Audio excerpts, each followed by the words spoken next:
Well, hello, everybody, and welcome to the show. My name is Jamie Lee, and I am joined by my husband, as always, Mr. Jared Lee. Hello, Jared. Hello. Happy Father's Day. Thank you. Thank you. And happy Father's Day to all the fathers out there, or fajas. I thought you were going to say Happy Father's Day to me, too. I was like, wait a minute. Well, wait a minute. no. We're recording this on Father's Day. Happy Father's Day to everybody out listening or watching. It's a kind of a chill day. We had a little chill day, didn't we? Dads don't like to do as much as moms, for the most part. It's true. Jamie kept asking me what I wanted to do, and I was just like, I'm good with just hanging out Just and chilling. like kind of having just kind of quiet. Like you got me some stuff for grilling, so I actually grilled, which I enjoy doing that. But Yes. yeah, again, a nice relaxing day. It was nice. I like it. Yep. Our kids played in this little bounce house thing my dad got them, and they have been obsessed with it. If I'm not gonna lie, as a kid, that would be pretty cool. So good. I never had anything Yes. like that, but yeah. It's, I didn't either. It's like an inflatable water slide bounce house thing. Yeah, it's pretty nice. I'm a little jealous. I think I could technically get on it, but I don't want to like break it.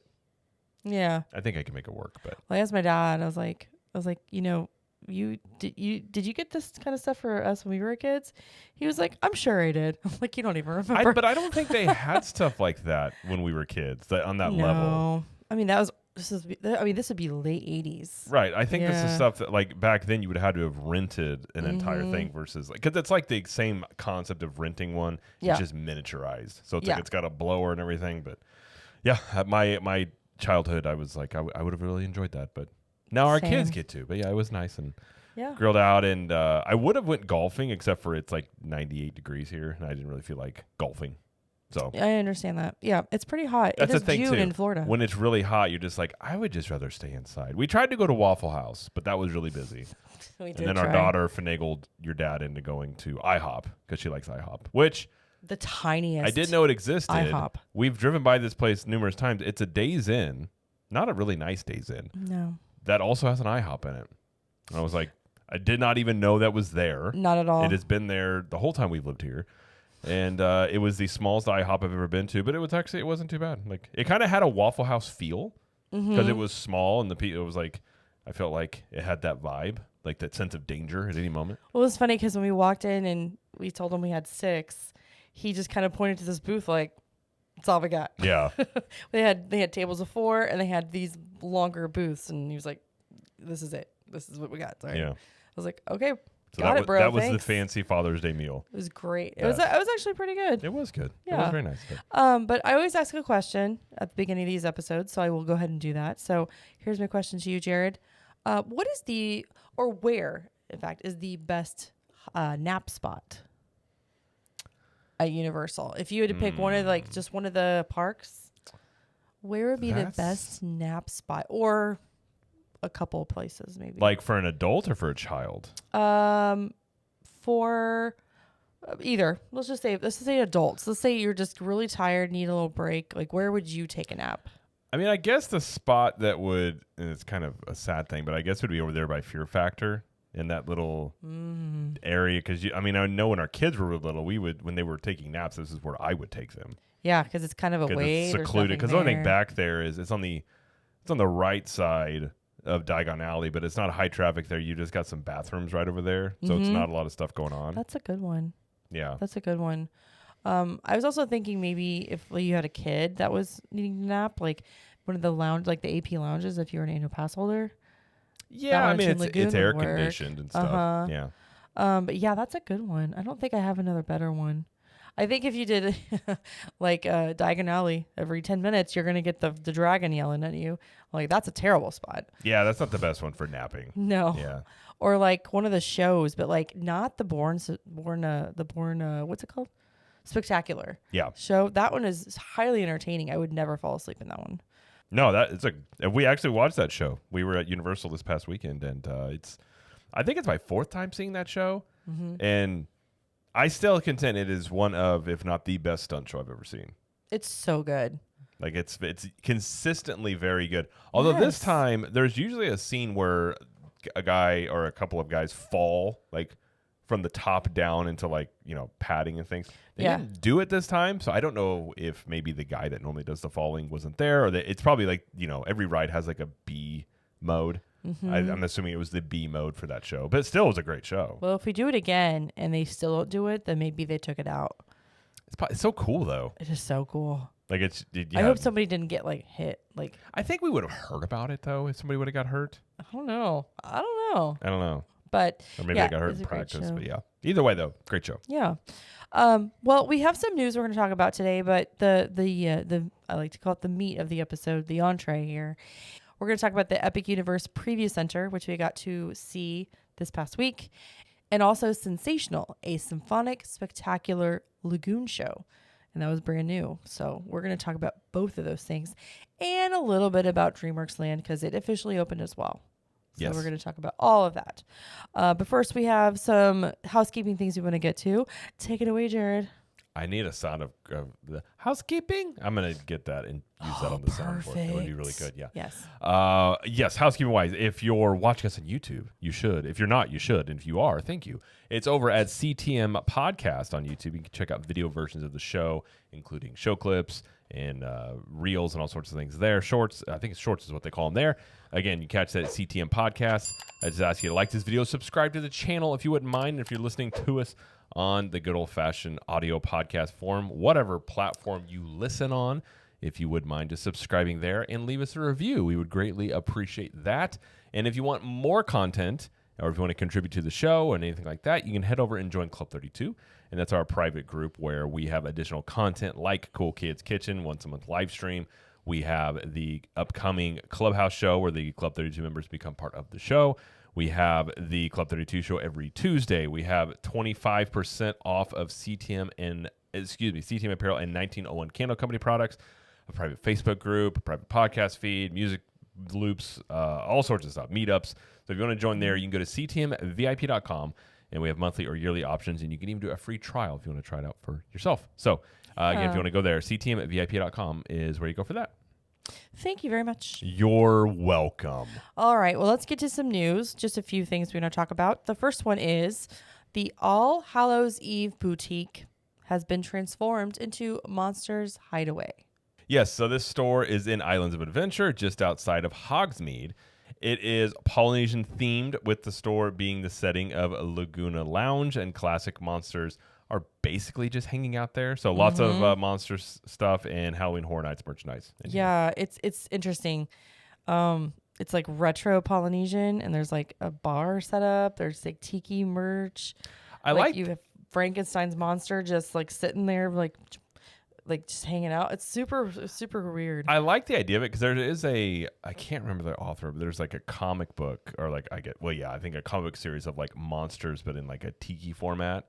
It's really? Yeah, it's kind of a funny thing. I think it's kind of a fun little thing like that. But yeah. Well, like they always take this store over in Islands of Adventure and they make it into a Halloween Horror Nights store during the season. So they've started to do that and also put in some monsters merchandise. So that's cool.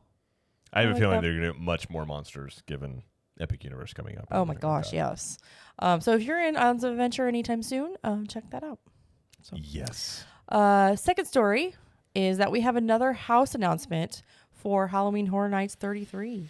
Yes, this is the first IP house that has been announced, and it is A Quiet Place. And so this is directly from the press release here. I'm just going to read it. It says, "Silence your screams if you want to survive this terrifying post-apocalyptic world based on the films A Quiet Place and A Quiet Place Part 2. Like the Abbott family, you must keep quiet as you travel from the farmhouse to the woods to the foundry. As soon as you make a sound, monstrous creatures who can hear the slightest noise will hunt you down and silence you for good."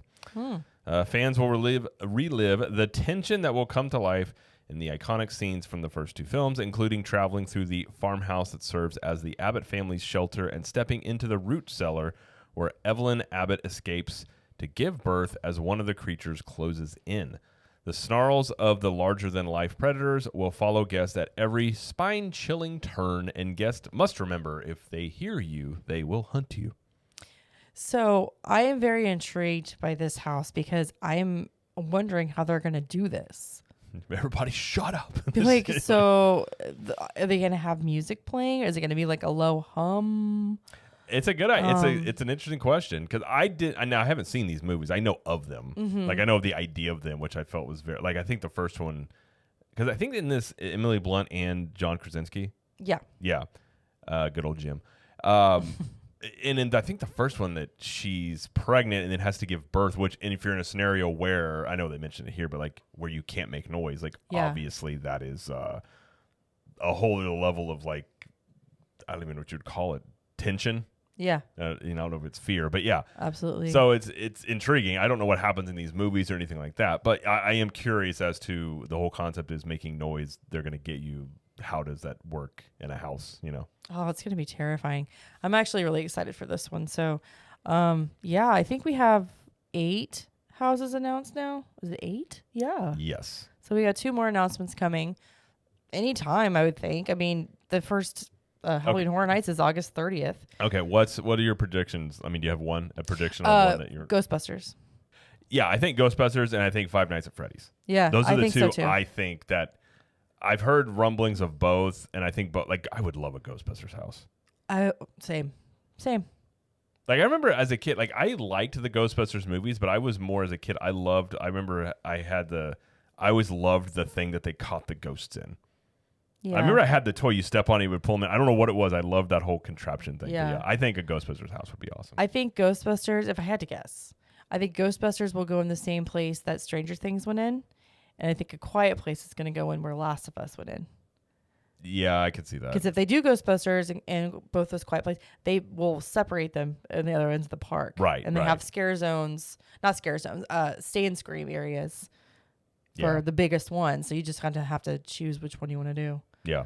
But yeah, that would be great. Yeah, we got 2 more coming. So we'll have more information as it comes out. We will indeed. Last story we're going to talk about is that the dates have been announced for the Rock the Universe 2025 event. I want to do some sort of rock scream, but I can't do that. That's what a rock. Oh, there you go.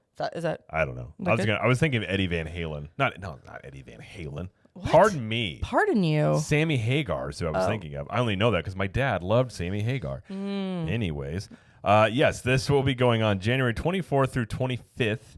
And this is the annual Christian music festival held at the Music Plaza stage. This is also one that used to be held at Disney World a few years ago. Long time ago. Yeah. My advice, anybody that's going to be going to Universal this January, avoid this weekend. It's a pretty busy one. It's insane. And these teens that come to this event are crazy. They're insane. Are you saying youths are not always... These youths. The youths are very loud. They're rambunctious. It's not. Are you saying it's like a cheer competition level type of? Yeah, but with cheer competitions, it's mostly just like girls. You know what I mean? Like there's some guys in there. Right. But cheer competitions are a lot of just girls. This is girls and guys together, and it's chaotic. It's chaotic. The worst. So I mean, if you want to avoid it being super crazy and the crowds and all that stuff that goes along with it, I would just avoid this weekend if you can. Maybe people like youths and chaos. Well, if you're going to the event, obviously go to the event. But like if you don't want to deal with all the hoopla. Do we know who? Yeah. I'm sure they've announced who's playing there. They haven't announced who's playing yet. No, it's a little farther down the line that we'll know. So intriguing. So yeah. Anyways, that's going on then. Yes. All right. Well, that's all the news we'll cover because most of the stuff we're talking about in the main part of the episode is going to be news that has come out, and like we can just talk about it then. So the first thing we'll cover, and I was really excited to see this, Jared was even more excited to see this, was the Epic Universe Preview Center. Now, in case you hadn't heard, Epic Universe is going to be opening in 2025, and that's a brand new theme park. I can give you the spiel I use on all the videos. What's your spiel? I know. Epic Universe is a brand new theme park being built 2 miles south of Universal Studios Orlando, Florida. Perfect. And it's set to open sometime in 2025. That's perfect. That's it. Actually, I have one on this at the end of this. I'll give you. I think it's going to spoil a little bit of a video I have coming out, but I think I have an idea of when Epic Universe is going to open. Oh, I have an idea too. Okay. But mine's more just conjecture in my brain. So. Okay. So this went into the Universal Legacy store. They redid that completely, gutted it, and then put this in there. So it was closed, and the preview center opened Mid last week. So I think we were there like the first or second day.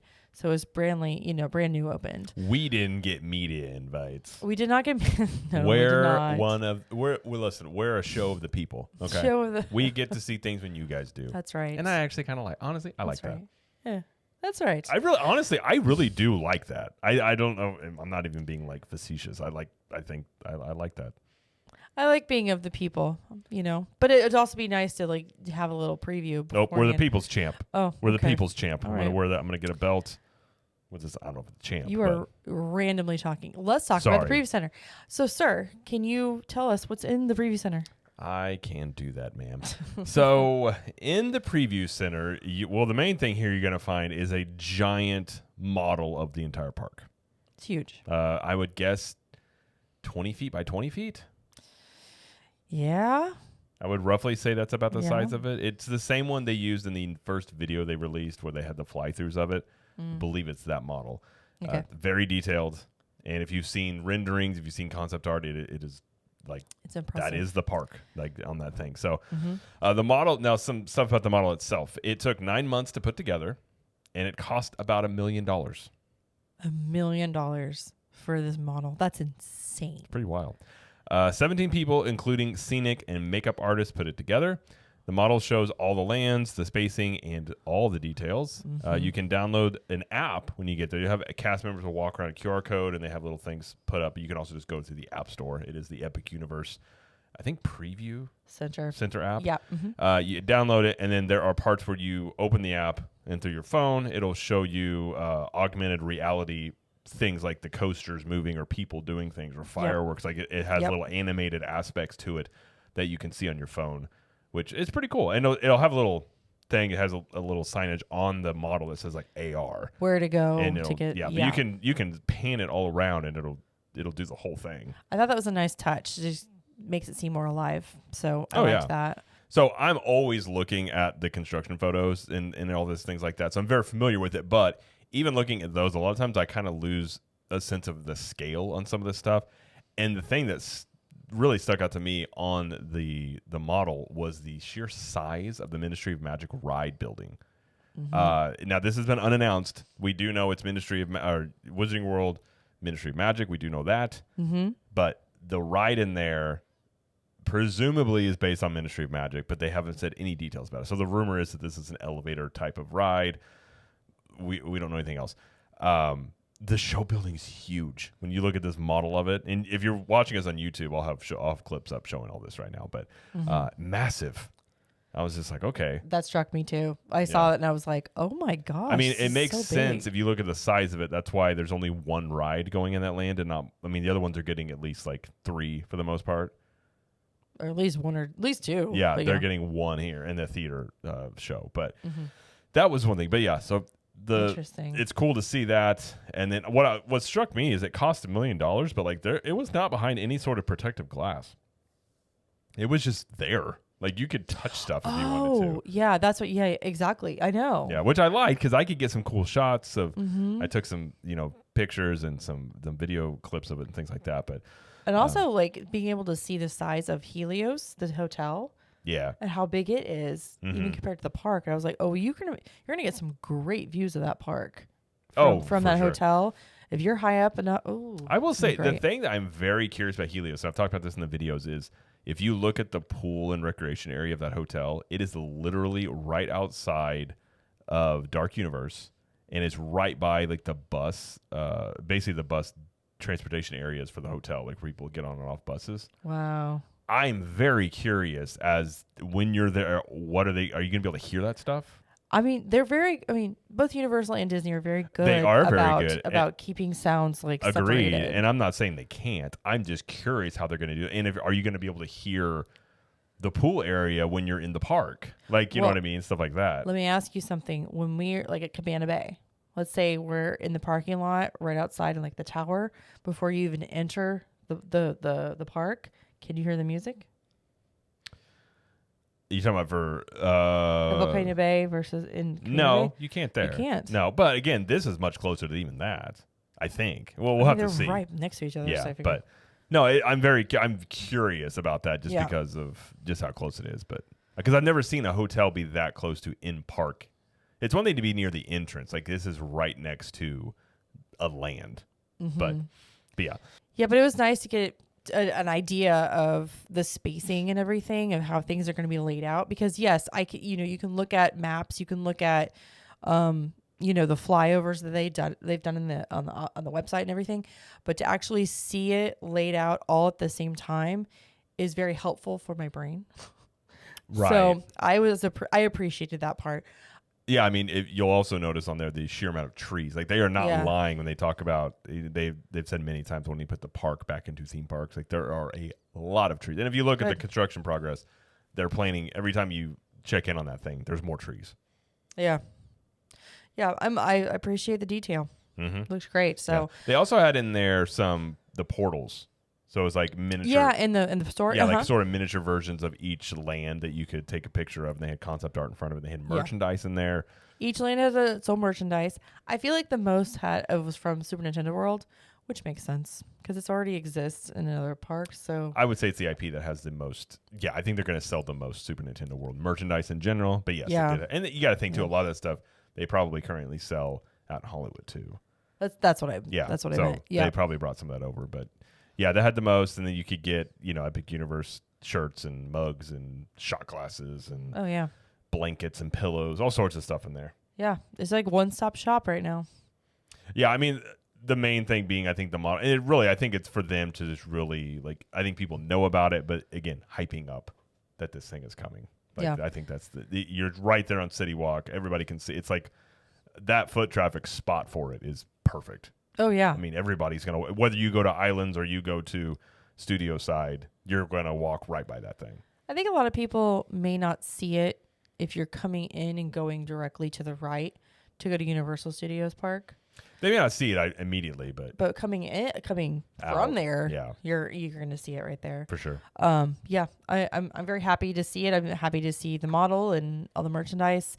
And did you want to go ahead and give your prediction for when it's going to open? So I don't have it offhand. I'm going to do a video on this, and there was one of the Universal higher ups was, I believe they did an interview. They're on a podcast or something along those lines, but basically sort of slipped in that the park will open not for sure, but likely before summer of 25. So probably looking toward the spring, and it's kind of what I've said all along was they said at first summer of 2025. And then they randomly changed. They never said it out loud, but they just had that video and they just said opening in 2025. Right. Now, having seen the the construction progress, nothing has stuck out to me, again, just from me looking at it, that anything is delayed. Okay. That lent to me, that's earlier. Because to me, I'm like, okay, if it was me, I would push to get this thing open as quickly as possible. And I feel like that's what they're doing. So I kind of think that they open by March. That's what I was thinking, and based on just the fact that they're opening the park, the value hotels, yes, in January and February, I figured, okay, the park's not going to be open. It's not going to be closed for that much longer. I would think before they open again. Yeah, I mean, it's one of those where Universal doesn't have full control over those hotels, so it could be one where Lowe's is open it up. We want to start recouping some sort of ROI off of this. Yeah, but at the same time, you wouldn't assume that those hotels are going to be open 6 months or even a year before the park is. I mean, I would hope not. I mean, it's still a Universal Hotel, and you can still access the other parks. But yeah, just looking out and seeing construction, at that point, I would hope that it's mostly done. Right. But, so my prediction would be they start AP previews January, February, and then full on open in March or April. Yeah. And then that sets you up for the big crowds coming in the summer. I mean, I think that would be, I would say that would be an ideal timeline. I think that's a likely timeline. They're doing ride testing. I mean, ride testing is underway, I think, on just, some of them are completed with the ride testing, but ride testing is underway everywhere. Now, I'm not going to act like I know all of the ins and outs of opening a theme park. I'm sure there's tons of things in terms of, wirings or setting up programs, all sorts of things that you have to do before you open a park. But I feel like you got the rest of this year, as quickly as they're moving, I don't, unless there's something that happens, obviously unforeseen, a hurricane damaging things that can always happen. It is Florida, but I feel like that's a timeline that would make sense to me. And we did get a little sneak peek thing that we're going to be getting more information on June 20th. They did one of those little teaser TikToks, reels. So we're getting another land announcement or more details about a land. Likely Dark Universe. You think it's Dark Universe? That's the last one. They haven't. They already. Harry Potter. Well, yeah. They're going to save that one. I've said all, and they're going to save Harry Potter for the very end. Yep. Because my guess, see that lens too. If you look at, I think we did the math on this, but if you look at the way they're timing these out, if they time out, they're doing these like every few months at least. They did two like back to back. They did. So let's say you do this, you do Dark Universe June, and then let's say you do Harry Potter in August. And then not long after that, you would announce when the park's going to open because you're going to want people to plan their trips. My guess would be you give them at least 6 months, if not more. What's the timeline? You like 10 months sometimes for trip planning? I mean, people plan as far out as like a year and a half. Right. So I don't know what Universal internally would want, but that gives people time to book trips. That's true. And they're going to want to see that on their books. I mean, the sooner they can show, especially for like earnings report side of things, that the minute we said, Epic Universe is opening at this date and they saw, whatever % increase in bookings, I mean, they're going to want that and be able to take that data and run with it and all that. So here's a question. So, with Disney doing their D23 Expo in August, do you think that's when they announce the last land stuff, or that's when they announce when the park is opening? That's a good question. Because they'll do something. I almost wonder, they are keeping the Harry Potter stuff a secret. In their intro video, I can't remember her name, but she's like the second in command of creative. She said this ride in Wizarding World, it's amazing, but we're keeping that one secret for now. You'll hear more. Like they even mentioned it. Like you're not going to hear about it right now. Yeah. So, Universal and they've kind of been going back at each other, especially competition keeps heating up there. I could see them waiting to unveil if this Ministry Magic ride is really like insane. They let Disney announce their stuff and then they announce their Harry Potter ride because whatever Disney announces is not going to happen, in my opinion, for at the very least 3 to 5 years. Given it depends on what it is. Given their recent track record, if they announce like big attractions and rides and things, let's just be honest, 3 to 5 years is more likely what you're going to see. Yeah. Universal can come out and say, here's our Ministry of Magic ride. You're going to be able to ride this in 10 months or 6 months or whatever that timeline is. You're going to be able to ride this in less than a year. That I think can be a pretty good rebuttal. Yeah. Yeah. We'll see. And then you could see them announcing a couple months later or a month later when the park opens. But gotcha. Or they could do it at the same time. Who knows? Universal does stuff so different. They do. Who knows? They could announce it all at the same time and just say this is when it's opening and here's Harry Potter and boom. Yeah. But for now we have the preview center, so yes, we're happy with that. All right, let's move on. Briefly, we'll just mention we did go to DreamWorks Land again on Friday. And it was the official opening day. So it had been in technical rehearsals for weeks. We saw it back in May for AP previews, and it had just been basically soft opened for the last couple of weeks. Anyway, so we went in and wanted to take a look at it. When we got there, most things were closed. Like the play areas were closed, the splash areas closed.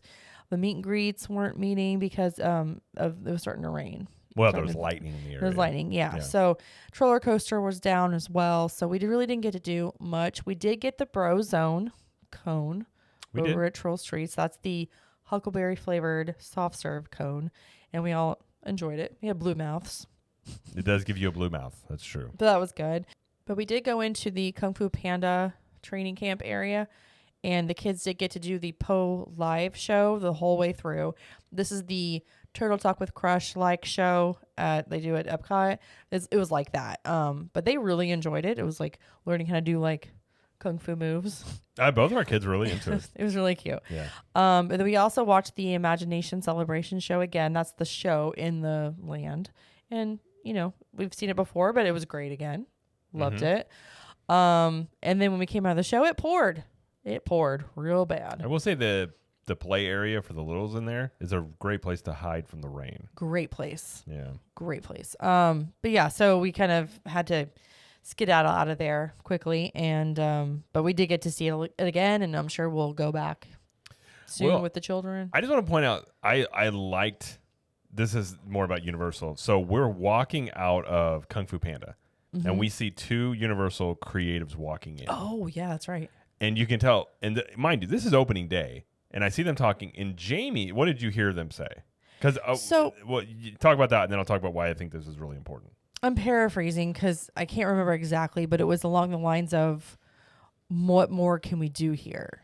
We're like getting this person's expertise of like, what more can we add here is like where it sounded like they were going with it. Right. So that was just, like what you were saying. Well, and I think it's an important thing because one of the, I wouldn't say gripes, but one of the critiques we've had about DreamWorks Land, and we're not the only ones that have ever said it, is there should be or could be more stuff back here in Kung Fu Panda area. Yeah. Because there used to be a lot more. It used to be like a playground and things when it was Curious George and all these. Yeah. So the fact that you have the opening day of the land and you already have a creative team back there being like, what else could we do here? I love seeing that. I feel like that's very responsive and very much like, we're not going to, I mean, sometimes corporations and people can take things as like, oh, this needs to be this, and they can get very defensive about it. Yeah. And basically like, no, you're wrong. That's fine. Like, they're hearing the criticism potentially and being like, yeah, okay, what else could we do here? What's the time frame? Like, again, this is the opening day of the land, and they're back here looking at that. So I thought, I've said for a while, I really like Universal Creatives' overall like mission. I feel like they're very focused on guest experience and very clear about that. And they don't always hit home runs every single time. I mean, Fast and Furious, like, just okay. But they do seem very much like, okay, we get it. Like, they are aware internally that ride is not liked. Like, they do know it. So I feel like it's I like their attitude about that stuff and already seeing that. So now whether or not they do anything back there, I don't know, given it just opened. But I do like the idea that they're already looking at stuff and being like, what else could we do here? Yeah, and like keep in mind that on Thursday, on the 13th, they had the big media preview for DreamWorks Land and the new Lagoon show. So I think they might have gotten some feedback from them as well. For sure, and that's partially what those events should be, is some feedback. Absolutely. Yep. Yeah. So yeah, we got to do a little bit of that, and then but the big thing we were there for, besides the preview center, was to watch the Sensational Lagoon show, a Symphonic Spectacular. Yes. So it officially started on Friday. That was its first official night. Now, they had done a media preview the night before, and then team member previews the night before that. So we kind of knew a little bit going into how it was going to be, but I tried to avoid spoilers as much as I could. I didn't see anything and he on didn't see purpose. Anything. Yep. Now, mind you, Universal has not had, I mean, they've had a show in the Lagoon before. It was underwhelming. Right, but it's never been anything you're like, oh, this is something I need to check out. So I was very curious about this. I was like, okay. Yeah. And I knew they've been working on this for a while. So, very excited for that. I do want to say before we go on, a shout out to while we were waiting for the show. Oh, yeah. We did get to meet the Adventure Gateway YouTube channel, Cal and Amberlyn. Talked to them. I think I talked to them probably almost an hour or more. So there's an AP area that you can watch the Lagoon show. And so I went over there like an hour and a half before the show because I was just waiting for them to get done with their ride. And I just kind of went over there and I was like, well, I guess I'll just stand here. It wasn't technically in the AP area, but it was down a little farther below. And I was like, I like this space. And they were standing right next to me. And we just started, talking about the podcast and everything. And they were like super nice. And then when Jared came, I was like, okay, you do your talk about your technical, internet stuff that I have no idea about. Internet things. No, so it was great talking to them. They're very nice. They were super nice. So check out their channel. The Adventure Gateway. Yeah, the Adventure Gateway. But talked to them for a bit, and Yeah, that was. I mean, it made the time go by quicker waiting for the show because we were, like I said, waiting for the show to start for a little bit. But Yeah. all right, well, about the show, I just want to say that before I forgot. Yes. I was like, I'm gonna forget if I don't mention it right off the bat. So, this show starts at 9:00. I think that's the time At least it every did. day. At least it did for us. I don't think they'll change that until it starts getting lighter earlier or it starts getting darker earlier. I think it's 9:00 for a while. Right. It's obviously going to depend on when it's dark. Yeah. Sort of thing. But yeah, so the show itself is, I will say right off the bat, it is different from like a Happily Ever After. It is much more like a smaller version of like an Epcot show. Given you've got the water. So there's obviously the lagoon here. The Epcot show is all in water too. So the show is made up of quite a bit of elements. You got 228 fountains. You got 4K projections. You have lasers, laser beams. Laser beams. Maybe even on sharks. Maybe. There's one shark. If we can get freaking laser beams on sharks. Oh, my. Fireworks. And you have 600 drones as well. So it has a little bit of everything. Pretty much. Runtime's about 22 minutes. Which I was thinking beforehand, that's long. 22 minutes is a long time for a show. Did not feel that I way. was going to say, spoiler alert, it didn't feel like 22 minutes at all. Not at all. So that what they do with this is, this is straight from Universal, the description of the show. And then we'll kind of go into what we thought about this. So from Universal, it says, movie music comes alive in cinematic splendor.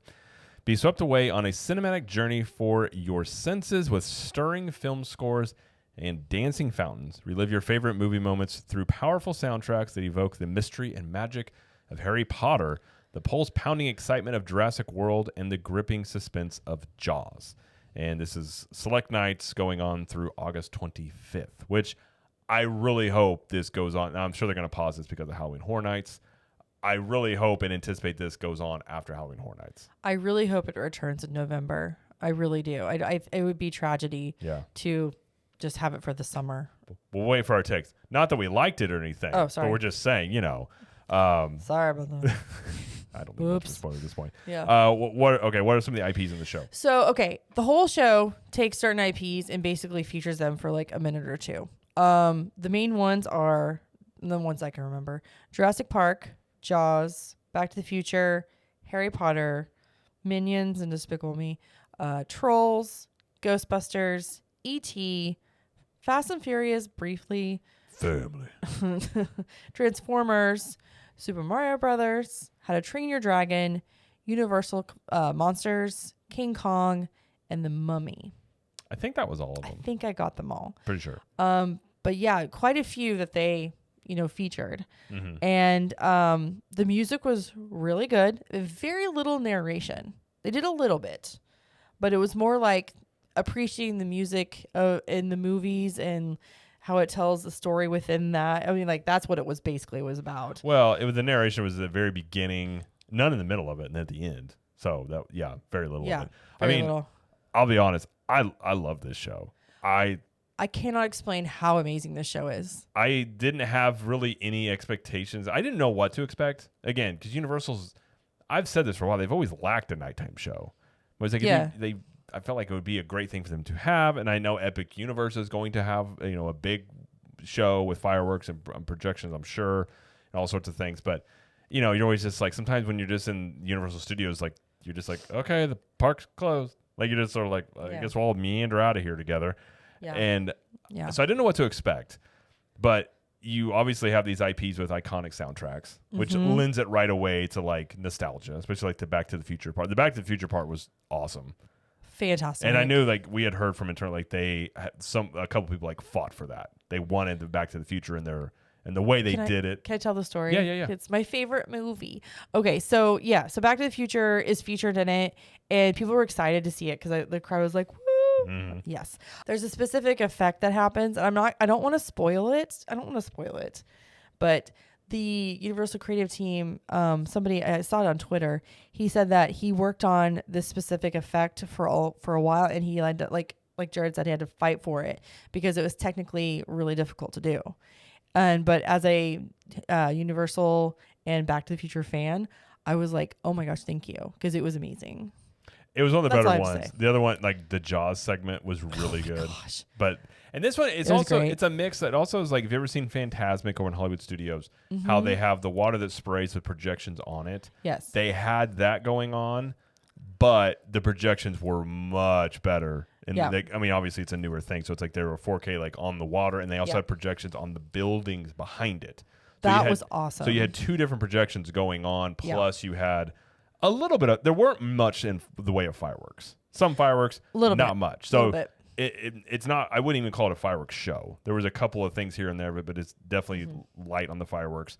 The drone aspect to it was really, really good. Really good. They did a really good, and They didn't overuse it either. they didn't. And then No. really the Back to the Future part, when the clock tower's there, the drones did the quick lightning, and then it was like a second and a half, and it was it. Yeah, And like then you just see it for half a second and you miss it. They also formed the Universal logo when they did that. So like the drones, like it was a very nice, I guess I would just call it like a accompaniment to the show. It wasn't a featured thing of it. It was just something that sort of made it, a little extra thing on some of them. But yeah, it was, the effects were great. The music was good. Like the fountains were really well done. Timed well. I really enjoyed the show. It was Same. much different than a Happily Ever After type show. I think that's much more of a fireworks centric, much more of a narration. I mean, again, this was much more just like playing music that not really telling a story per se. Yeah, they had musical interludes between sections. They would just feature some of the score, or just its own special, unique score. So that was more. It was more of appreciation. The story, there was like a story with it. I mean, No, I don't think kind of. It was just appreciating the movies. Yeah. So I think it was just as simple of a show in that sense. So it's not like, I feel like Happily Ever After is sort of like trying to bring you along on a story. Yeah. Whereas this one is not. It's just a thing. It's just all about movie music. Yeah. And it was great. But given for what Universal Studios is, the theming of it, I feel like that show fits it perfectly. You can tell they put a lot of work into this show. Oh yeah. And I don't know. I'm assuming they may have brought in, a third party company to help them with this. I don't know. But it was very well done. I was very impressed. I would watch this again and again. I loved it. I want to see it again just because it was so much going on. I couldn't really take it all in because I was also trying to film it. Yeah, to a little bit. I want to watch it without doing that. Me too. But even talking to a couple people afterwards, I mean, everybody was just like, "Wow, that was really good." And I don't know if anybody was maybe some of the people were really expecting a lot out of it. I personally wasn't. I just was going into it being like, "Well, we'll see what it is." Like, a little stuff here and there, but it was a very well done show. Yeah, 10 out of 10. That's all I gotta say. I loved it. I agree. The only thing I would say that's a downside, and not to the show, but I guess to Universal itself, is one of the biggest gripes I've had is they don't stay open late enough. And with this, the park is closed right after the show is over. And that means everybody's exiting the park at the same time.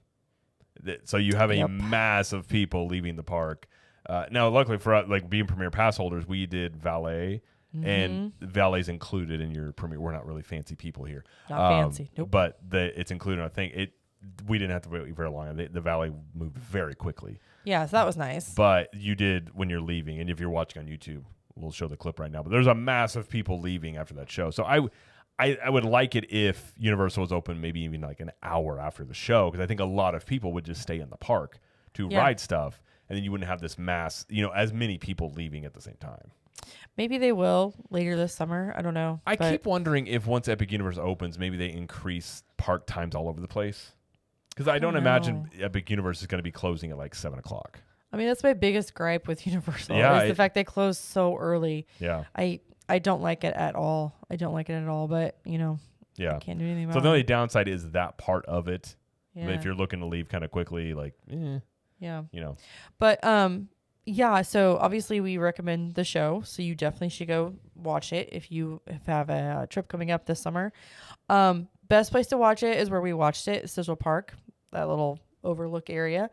You can also watch it in Battery Park. Those are it's like at the little, at the benches right there on the side, like right in front of Transformers. Yeah. Facing the water. There are a lot of people over there. Now, you wouldn't be able to see the projections on the fountains as well. And the drone would be kind of squished. Yeah, you don't have like a straight on look at it, but you could Yeah. still see a lot of elements to it from there. Yeah. So if you're between that and Central Park, you could see some of it. And you could probably see even some of it when you're closer even to Men in Black down there. I mean, you can probably still see a little bit of it, but you want to be on that side of the park where Simpsons and Mel's Drive-In Restaurant, Beverly Hills, Right. Yeah. all that area. That's the side you would want to be on to see everything. So Yeah. yeah. I mean, I love the show. For me personally, you had Transformers, you had Back to the Future, and you had Peaches. Yeah. So I mean, it was a great. I mean, the other stuff was great as well, but those things, and even the Ghostbusters, I thought that part was really good. So yeah, all in all, like all of it was just, it was great. I loved it. Yeah, It was great. Well, that's all we've got for the show today. We just wanted to tell you all about the show, tell you about the preview center, and we'll probably have a new episode next week as well because it'll be about the new land announcement. So we'll probably we're assuming. So if it's about Dark Universe or Ministry of Magic, we'll put out a new episode about that. So we're gonna have another one next week. So yes, yeah. yeah. Speaking of other episodes on our network, we have the Disney show that we do on Thursdays. Jared and I do that. And we also have Trip Tales, which I do once a month. And that's on the regular feed, the Disney feed. And I will be coming out with a new episode also on Monday. So look for that as well. And did you mention Club 32 already? Yes, you did. We did. If you go over to Cap the Magic, the main YouTube channel, there's an Epic Universe construction update that I just released on Friday. Mm-hmm. So you can see all the progress at Epic Universe, which is quite a bit. Mm-hmm. Got a lot of color popping up in Donkey Kong Country, like a lot. So yeah. That whole area is coming along. So yeah, you can check all the progress there. Okay. And that's a channel where, periodically we do updates there. We're going to do a lot more news coverage of park stuff in general there. But yeah, go check that out. Awesome. So yeah, we have those two YouTube channels. So subscribe to both of those if you wouldn't mind. And also shirts. What shirts do we got right now?